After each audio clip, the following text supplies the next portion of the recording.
Olá, meu nome é Guilherme Gonçalves, eu sou psicólogo clínico e hoje eu vou falar sobre o simbolismo no filme do Peter Pan, a história da Disney, né, o filme de 1953, que já foi muito utilizado para falar sobre problemas de amadurecimento. Mas ele é uma história profundamente simbólica, então eu vou usar aqui a perspectiva junguiana para a gente compreender mais profundamente o simbolismo que está presente nesse filme.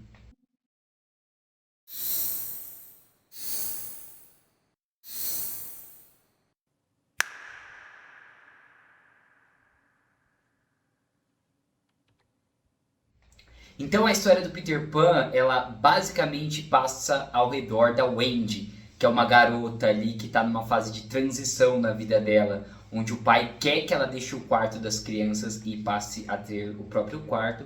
Isso gera uma certa aflição na garota. E aí surge o Peter Pan, que é essa figura que leva as crianças para uma terra onde elas não crescem nunca, mostrando essa resistência ao processo de amadurecimento. Então, normalmente eu sempre digo aqui que as primeiras cenas do filme, elas já colocam o tema geral que vai ser tratado ali. Então a gente tem que prestar bastante atenção nela. E uma das primeiras cenas que acontece ali no filme é um diálogo entre a mãe e o pai. Então o pai tá super desesperado ali, procurando as abotoaduras da camisa dele, porque ele não pode ser visto, né, numa festa, no evento social sem elas, porque seria uma catástrofe.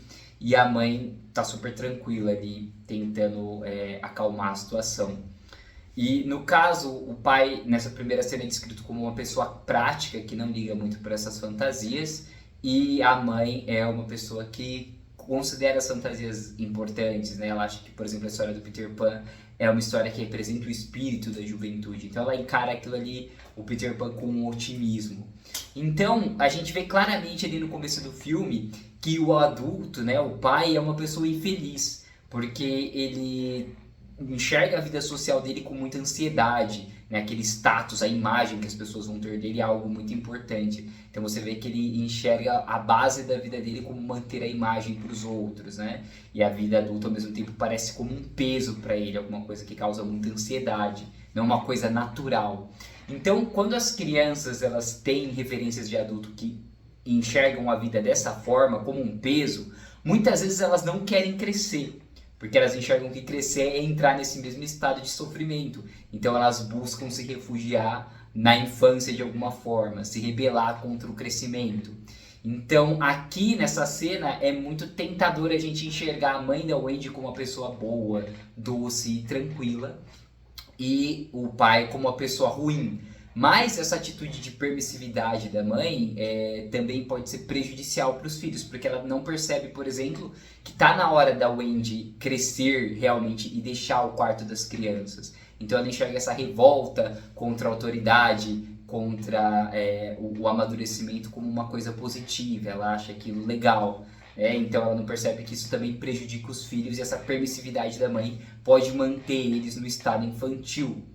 Então a história começa nesse momento, os pais, a gente vê que tem esse conflito entre essas duas tendências, né, entre essa tendência da rebeldia contra o amadurecimento e, por outro lado, uma visão distorcida do que é a vida adulta, uma visão pesada do que é o amadurecimento. Então tem esse conflito que precisa ser resolvido. E os pais acabam deixando eles ali, depois de uma confusão, o pai decide que é a última noite da Wendy no quarto das crianças, e eles vão pra festa e eles ficam lá. E aí a Wendy dorme, né? Todo mundo vai dormir. Então a partir desse ponto não fica claro se o filme tá acontecendo na vida externa ou se é um sonho. Mas a gente pode entender como um sonho, como se fosse uma vivência interior que vai ajudar a Wendy nesse conflito que ela está enfrentando entre essas duas polaridades. Então é bem comum que uma solução para esse tipo de problema surja a partir dos sonhos, como acontece no processo terapêutico. Então, a partir do momento que ela dorme ali, que as crianças dormem, aparece a figura do Peter Pan.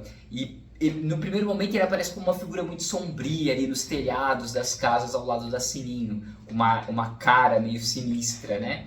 Então a gente enxerga que tem uma mistura entre o Peter Pan e a figura da sombra. O que não devia acontecer, porque ele como por ser o personagem masculino e a Wendy é uma menina, então ele devia representar o Animus, né? E parece que ele tá meio indiferenciado, ele tá misturado com a sombra ainda. Porque tem um aspecto positivo do herói, né, que ele devia encarnar, do Animus, que é o enfrentamento, dos medos, a disposição para se sacrificar, mas aí está misturado com uma atitude meio sombria, de recusa a se amadurecer, de rebeldia, né? Que é uma figura do herói distorcido. O rebelde é a imagem do herói distorcido. Então, a Wendy tem esse lado sombrio, por mais que ela pareça uma garota doce também, tranquila, dentro dela existe essa resistência representada pelo Peter Pan. Esse ódio contra o pai, que é como se fosse a luta do Peter Pan com um Capitão Gancho, e ao mesmo tempo essa recusa em amadurecer.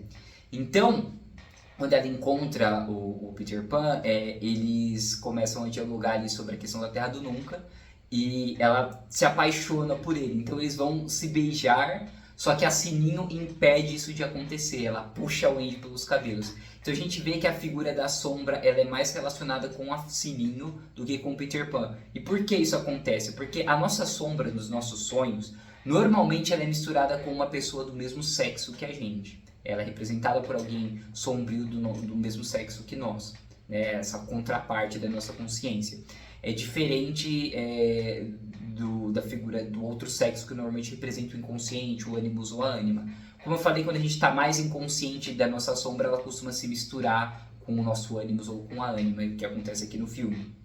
Então, como eu já expliquei no vídeo anterior sobre o arquétipo da sombra, ele basicamente representa as características que são reprimidas na nossa personalidade, porque não combinam com a nossa autoimagem, então a gente se vê como uma pessoa doce, não como uma pessoa rebelde. Essa rebeldia fica inconsciente, fica ali na sombra. Ou por a gente de fato não ter se dado conta de certas coisas na gente ainda, aquilo ali fica na sombra, né? Não um ato de repressão, mas às vezes um desconhecimento, algo que ainda não se tornou consciente. Basicamente, então, a gente vê que a Sininho tem um pouco dessa recusa em amadurecer mais forte, porque ela não deixa a consciência, né, que é representada pela Wendy, se juntar com o Peter Pan, que é o Animus, né? Então essa junção dos dois, onde a Wendy encarnaria esse aspecto positivo do Peter Pan, que é essas virtudes heróicas, que ajudariam ela a amadurecer. Mas enfim, então eles decidem ir para a Terra do Nunca, que é esse lugar onde as crianças não crescem. E como que eles vão para esse lugar? Com o pó da Sininho, né? O Peter Pan joga o pó da Sininho neles. Então, para você não crescer, você precisa assumir essa mesma atitude mimada da Sininho. Você tem que se tornar uma pessoa mimada, que não quer encarar a realidade, que quer controlar tudo, é teimosa. Então, isso faz a pessoa sair da realidade e ir para essa Terra do Nunca, onde as pessoas não crescem. O símbolo do voo também tem muita relação com essa fuga da realidade. Várias pessoas, quando não querem encarar um problema, nos sonhos elas ficam voando constantemente ou estão flutuando por aí. Não é esse o único contexto que o símbolo do voo aparece. Ele pode aparecer em contextos mais positivos, mas esse é um deles sim. A fuga da realidade pode ser representada pelo voo. Inclusive as crianças que têm problemas de amadurecimento nesse sentido costumam desenhar muitos personagens na parte de cima da folha ou acima do chão. Então eles vão para essa Terra do Nunca e quando eles chegam lá, a primeira coisa que acontece é que eles são atacados pelo Capitão Gancho. Então o que o Capitão Gancho representa? Ele é muito parecido com o pai da Wendy, né? Ele é um adulto infeliz, que está constantemente irritado, dando ordem para todo mundo ao redor dele, mas ao mesmo tempo ele tem muito medo de um crocodilo que já arrancou a mão esquerda dele. Ele não tem a mão esquerda, que é onde ele tem o gancho, né? E ele tem medo de eventualmente ser devorado por esse crocodilo. Então, a perda da mão esquerda normalmente já significa um certo isolamento no mundo do ego. Porque a mão esquerda, ela representa mais o inconsciente. Por que isso acontece? Porque a gente tem menos controle da mão esquerda no geral.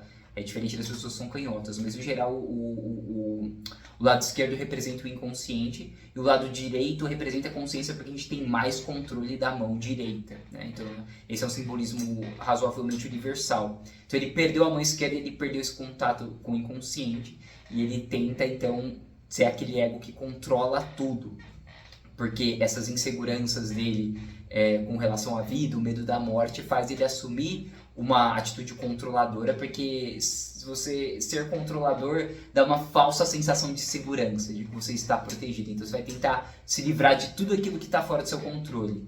tanto externo, como a morte, né, que é aquele crocodilo que está sempre perseguindo ele, que já pegou um pedaço dele, como interno, que é o próprio inconsciente, que também está fora do nosso controle e que ameaça nossas intenções.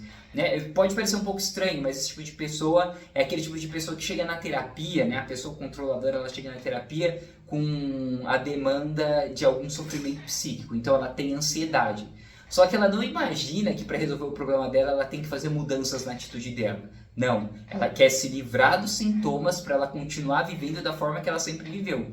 Então, o problema dela é só um aumento do controle. Ela quer conseguir fazer com que a vida dela se adeque às expectativas dela. Ela não quer fazer mudança. Muitas vezes, então, ela quer um remédio, alguma coisa para se livrar dos sintomas, mas ela não quer mudar as atitudes dela. Ou seja, ela acha que a solução do problema dela sempre está no aumento do controle.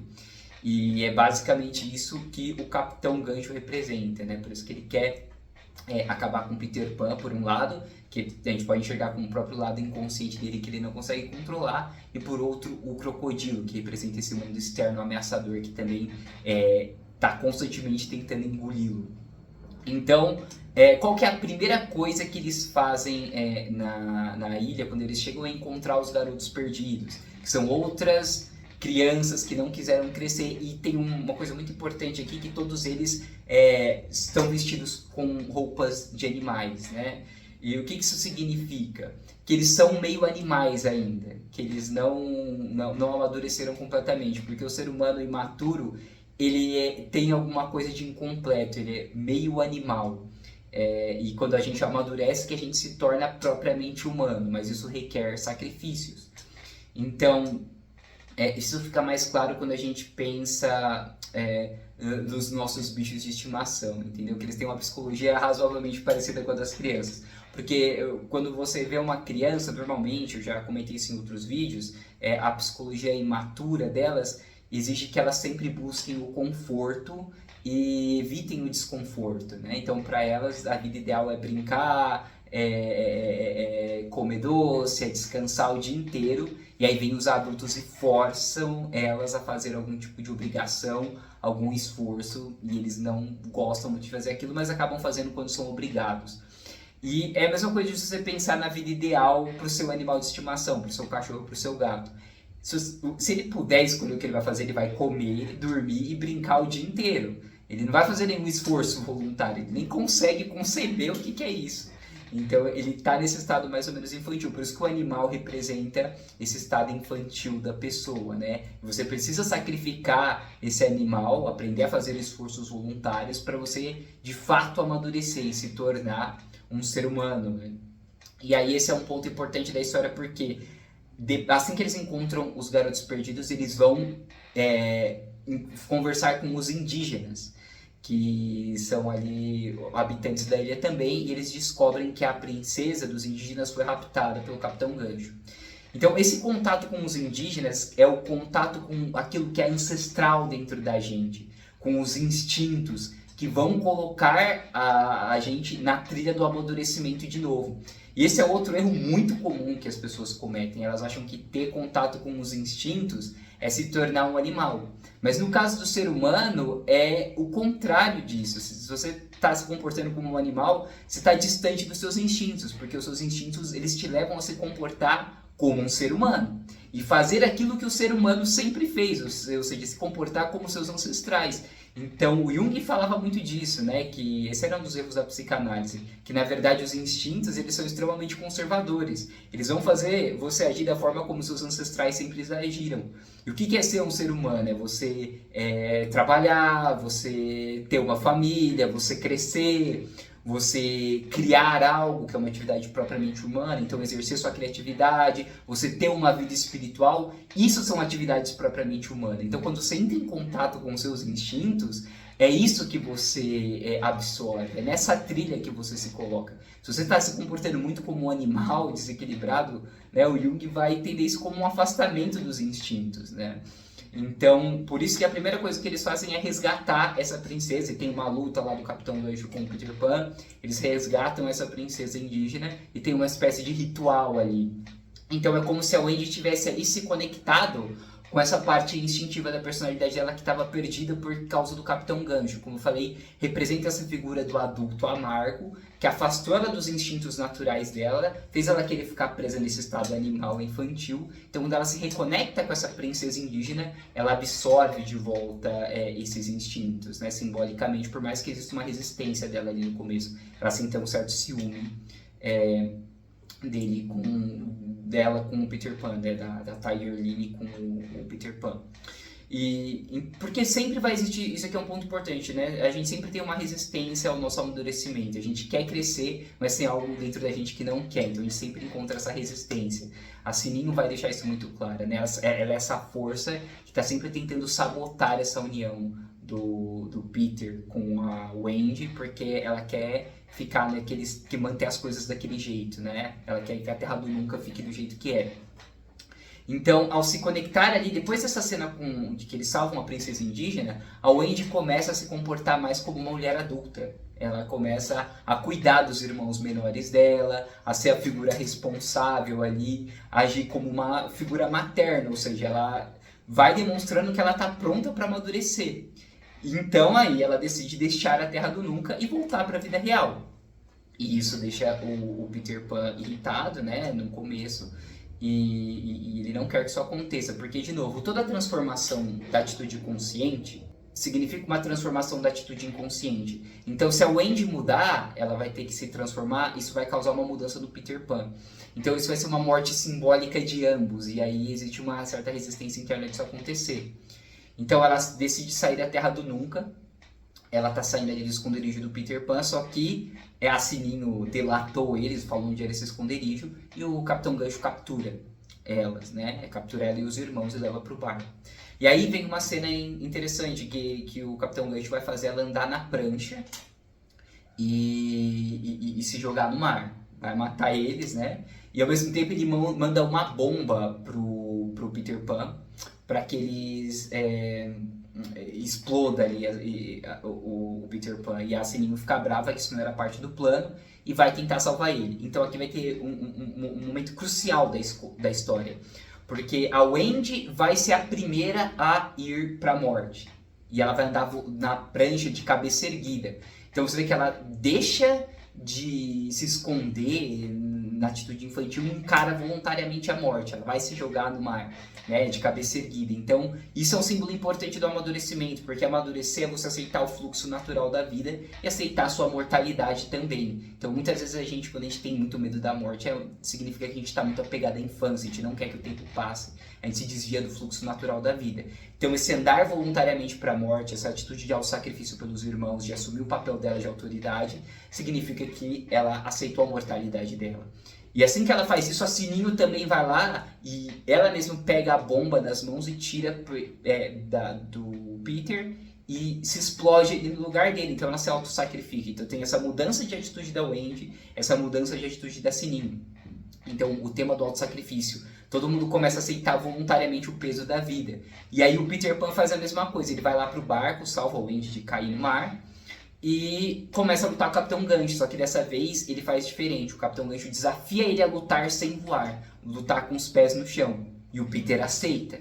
E eles começam a se combater como homens, né? Então o Peter, ele abriu mão daquela atitude infantil de voar, como eu falei, do simbolismo do voo, né? De fugir da realidade, e passou a encarar a realidade de frente, né? Ele botou os pés no chão, botou os pés na realidade. Então ele absorveu essas virtudes heróicas e assim ele derrota o Capitão Gancho. E aí é uma cena muito interessante que ele aparece vestido com as roupas do Capitão Gancho depois de derrotá-lo, né?